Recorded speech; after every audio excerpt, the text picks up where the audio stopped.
എന്തായാലും നമ്മൾ കോട്ടയത്തെക്കുറിച്ച് സംസാരിക്കാം. കോട്ടയത്തെക്കുറിച്ച് സംസാരിച്ച് 2020 വരെ കേരള കോൺഗ്രസ് മാണിയും കോൺഗ്രസും ചേർന്നുള്ള UDF മുന്നണിയുടെ ആധിപത്യം അവരുടെ കോട്ടയായിരുന്നു. ഗ്രാമപഞ്ചായത്താവട്ടെ നഗരസഭകളാവട്ടെ. പക്ഷേ കഴിഞ്ഞ കുറി കേരള കോൺഗ്രസ് മാണിയെ പ്രത്യേകിച്ച് ജോസിനെ LDF പാളയത്തിലേക്ക് എത്തിച്ചത് വഴി വലിയ നേട്ടം LDF അവിടെ ഉണ്ടാക്കുന്നു. പക്ഷേ കഴിഞ്ഞ നിയമസഭാ തെരഞ്ഞെടുപ്പിൽ പാലായിൽ ജോസ് കെ മാണിക്ക് പരാജയം സംഭവിച്ചേക്കാം. എങ്കിൽ കൂടിയും കഴിഞ്ഞ തദ്ദേശ തെരഞ്ഞെടുപ്പിൽ കോട്ടയം ജില്ലയിൽ കാര്യമായ നേട്ടം LDF ജോസ് കെ മാണിയെയും കൂട്ടുപിടിച്ചുണ്ടാക്കിയിരുന്നു. അത് ഇക്കുറിയും തുടരുമോ? അതിലെന്തെങ്കിലും ഇളക്കങ്ങൾ ഉണ്ടാക്കാൻ കോൺഗ്രസിന് കഴിയുമോ എന്നതാണ് ഏറ്റവും പ്രധാനപ്പെട്ട കാര്യം. കാരണം അതിൽ ഇളക്കങ്ങൾ ഉണ്ടാക്കാൻ ഒക്കെ ജോസ് കെ മാണിയെ ഇങ്ങോട്ട് തിരിച്ചു കൊണ്ടുവരാൻ വലിയ ശ്രമങ്ങൾ അവിടെ തിരുവഞ്ചൂര് നേതൃത്വത്തിൽ കോൺഗ്രസ് നടത്തിയിരുന്നു. അതിനെ എങ്ങനെയാണ് LDFും CPM ടാക്കിൾ ചെയ്തെന്ന് വെച്ച് കഴിഞ്ഞാൽ എന്താണ് ചോദിക്കുന്നത് ജോസ് കെ മാണി?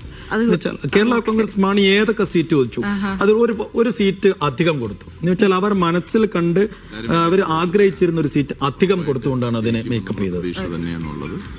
കാരണം നമ്മുടെ നാട്ടിൽ നടന്നിട്ടുള്ള വികസന പ്രവർത്തനങ്ങളും ക്ഷേമ പ്രവർത്തനങ്ങളും നല്ല ഭരണവും അത് സംസ്ഥാന സർക്കാരിന്റെ ആയിരുന്നാലും കഴിഞ്ഞ നഗരസഭയുടെ ആയിരുന്നാലും ജനം അംഗീകരിക്കുന്നതായിട്ടാണ് കാണുന്നത്.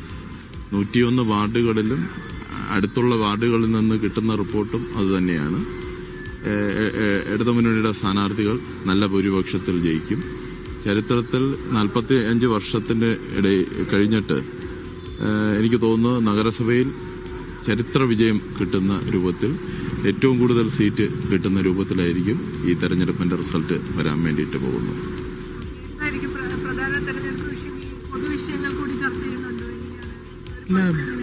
അല്ല, പൾസ് ഞാൻ നേരത്തെ പറഞ്ഞത് തന്നെയാണ്. 5 ലക്ഷം വീട് വെച്ചു കൊടുത്തത് ജനം അംഗീകരിക്കുകയാണ്. ലോഡ് ഷെഡിങ്ങും പവർ കട്ടും ഇല്ലാത്തത് ഒരു കേരളം ജനം അംഗീകരിക്കുകയാണ്. നല്ല വിദ്യാഭ്യാസം, നല്ല digital class rooms, smart rooms അത് ജനം അംഗീകരിക്കുകയാണ്. നല്ല ആരോഗ്യ മേഖലയ്ക്കകത്തുള്ള സംരക്ഷണം അത് ജനം അംഗീകരിക്കുകയാണ്. ഈ പറഞ്ഞ അതിദാരിദ്ര്യം ഒഴിവാക്കിയിട്ട് ഇനി പറഞ്ഞിരിക്കുന്ന ഞങ്ങളുടെ മാനിഫെസ്റ്റോയിൽ തന്നെ പറഞ്ഞിരിക്കുന്നത് ദരിദ്രരായിട്ടുള്ളവരെ കൂടി 5 വർഷത്തിനുള്ളിൽ ഒഴിവാക്കും എന്നാണ് പറയുന്നത്. അങ്ങനെ എണ്ണി പറയാൻ വേണ്ടിയിട്ട് പറ്റുന്ന നല്ല പ്രവർത്തനങ്ങൾ നടത്തിയിട്ടുള്ള ഭരണം നല്ലതായതുകൊണ്ട് തന്നെ അത് ജനം അക്സെപ്റ്റ് ചെയ്യുന്നു എന്നുള്ളതാണ് ഈ തെരഞ്ഞെടുപ്പിന്റെ ഏറ്റവും പ്രധാനപ്പെട്ട വോട്ടുകളായി മാറുന്നതെന്നുള്ളതാണ്. അതെ, തീർച്ചയായിട്ടും പേട്ട ഒരു ശ്രദ്ധേയമായിട്ട് നമ്മളെ രാഷ്ട്രീയ, സാമൂഹിക, സാംസ്കാരിക മണ്ഡലങ്ങളിലെല്ലാം നിറഞ്ഞു നിന്ന പ്രമുഖരായിട്ടുള്ള ഒരുപാട് വ്യക്തികൾ ജീവിച്ച മണ്ണാണ് പേട്ട എന്ന് പറയുന്നത്.